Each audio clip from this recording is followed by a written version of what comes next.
story at the NFL this week, and that is the benching of Carson Wentz in Philadelphia. Eagles head coach Doug Peterson explaining why he named rookie Jalen Hurts his starter for this weekend after Hurts relieved Wentz in the Eagles' loss to the Packers on Sunday and produced 138 yards of offense. Here's Peterson. I think Carson Wentz can be an exceptional quarterback in this league, and he's proven that, right? He back in 17, 18, last year. And we got to continue to battle and fight and work with him individually, work with him within the confines of the offense, the structure, and get back to being Carson Wentz. And I can't predict, what's going to happen next week or the last 3 games, but I know this week we can begin that process of beginning to improve and getting better and seeing things a little bit differently. All right, so I've been waiting all week to get Schefty in on this conversation. Schefty, take us inside what's going on in Philadelphia. What are we hearing about the decision and the future? Well, listen, there's so much that's uncertain right now. We do know that Jalen Hurts will start at quarterback, but we don't know what Jalen Hurts' future in Philadelphia will be. We don't know what Carson Wentz's future in Philadelphia will be. We don't know what Doug Peterson's future in Philadelphia will be. And I think anytime a team struggles, and the Eagles have struggled this year as much as anybody and disappointed as much as any team in football, the pressure always comes back to the head coach and the quarterback, first and foremost. Well, we've seen the quarterback be benched, and we know that there's pressure on Doug Peterson. Now we wait to see the fallout. They want to see if Jalen Hurts can provide some type of spark. They want to see if Carson Wentz can take a mental break and rehab his mind and get back stronger and provide some value later on. There's so much that remains uncertain here in Philadelphia, but they believe that this is the right move to make at this particular moment. So the one thing we do know, Lewis, is that we will see Jalen Hurts this weekend against a New Orleans defense that has just been annihilating people over the last 5 or 6 weeks. What do you think of that?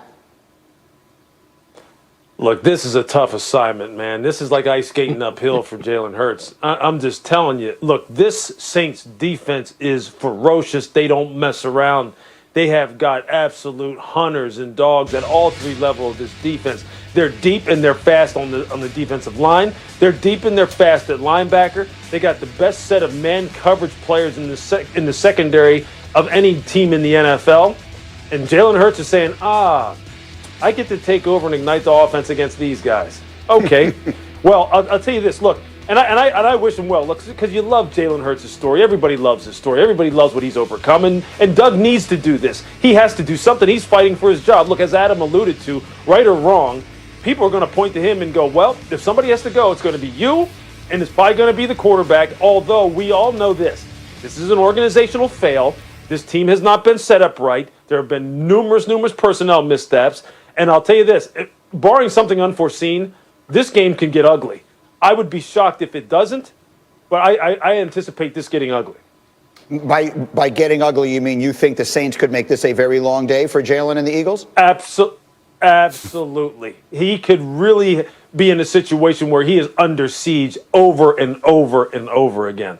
Okay, so we'll bookmark that and see. Now, Damian Woody, saving the best for last. I have to give you all the credit in the world. Your bold prediction on this program before the season was that Jalen Hurts would start games for the Eagles. So since you can see the future, tell us how this is going to play out. What happens with Jalen Hurts here this weekend and going forward?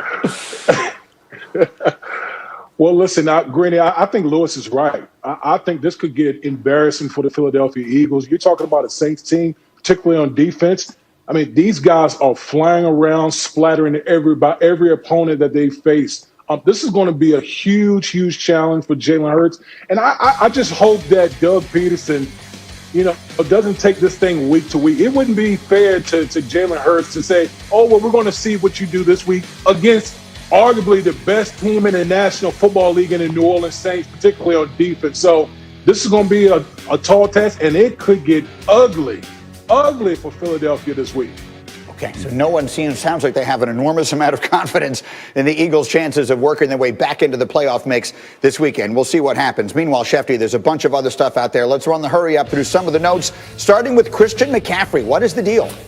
Well, Green, he aggravated a quad injury yesterday he'd been suffering from, and so after he makes it back from the ankle, he suffers the shoulder injury. After he makes it back from the shoulder injury, he suffers a quad injury, and now his status for Sunday's game is up in the air. Uncertain once again for Christian McCaffrey, and if he can't play, obviously Mike Davis would have to carry a heavier load. Plus, the team is dealing with an outbreak with 8 players on the reserve COVID list, so a lot going on in Carolina. As for the Giants and their quarterback, Daniel Jones was back at practice in a limited fashion on Wednesday.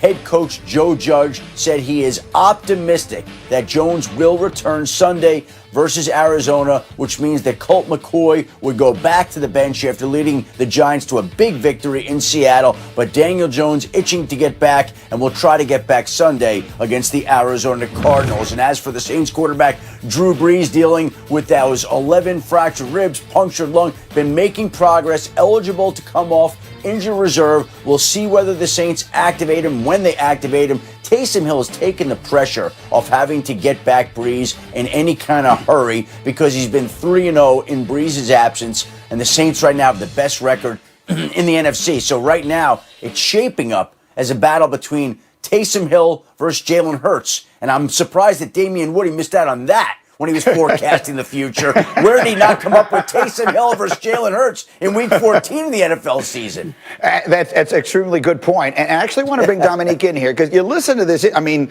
11 fractured ribs and a punctured lung. To the layperson, that sure sounds like some pretty serious injuries. And you see them winning with Taysom Hill. They're actually 8-0 the last 2 years without Drew Brees. Neek, how desperate do you think they should be to be rushing Drew Brees back? Well, they absolutely shouldn't rush him back before he's ready, because I'll have you know that even if you are not a layperson, whatever the opposite of a stand man, if that's the opposite of a layperson, that is scary. 11 broken ribs for anybody in any line of work is concerning, and puncturing your lung is a problem. So they shouldn't rush him back. But I don't think that their Super Bowl aspirations, they can come to fruition with Taysom Hill. I think Taysom Hill has been impressive. He's been better than I thought he would be, but he is not the type of quarterback I think can take them as deep as they need to go unless this defense is going to shut everyone down. I could see Taysom Hill maybe winning one playoff game, which puts them in the NFC Championship, because it seems like they're going to earn that first round bye. But winning the NFC Championship game against somebody like Aaron Rodgers and then going and seeing someone like Patrick Mahomes in the Super Bowl, you're going to have to be able to score more points than I think Taysom Hill is capable of producing.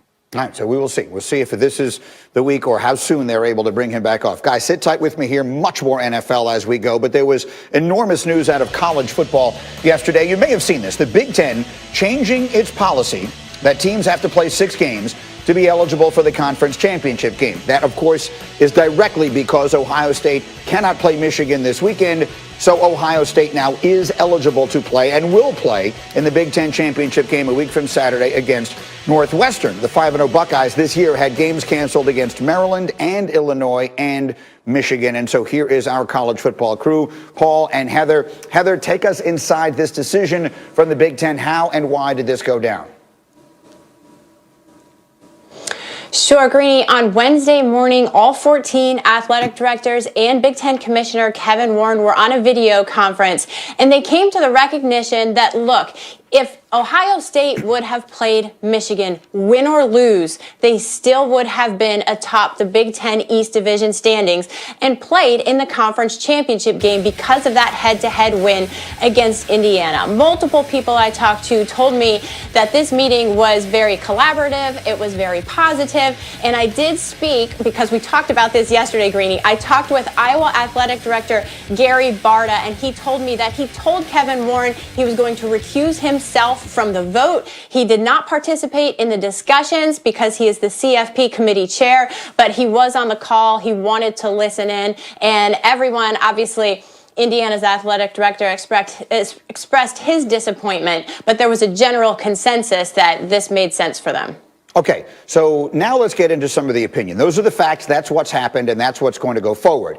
But, Paul, I want you to react first to this. Can we put the David Pollack tweet up there? Because I like that tweet from David yesterday. He tweeted, "I think the Big Ten did make the right decision to change their rules again. But, man, I'm curious as heck to know if they would have done it if Indiana and Ohio State were in reverse roles." Paul, what do you think?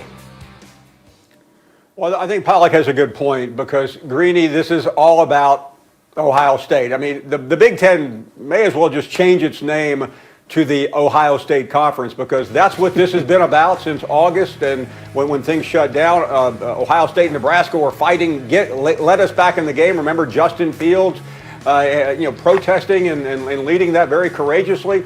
And when they finally came back, the 6 games was just an arbitrary figure because they had 8.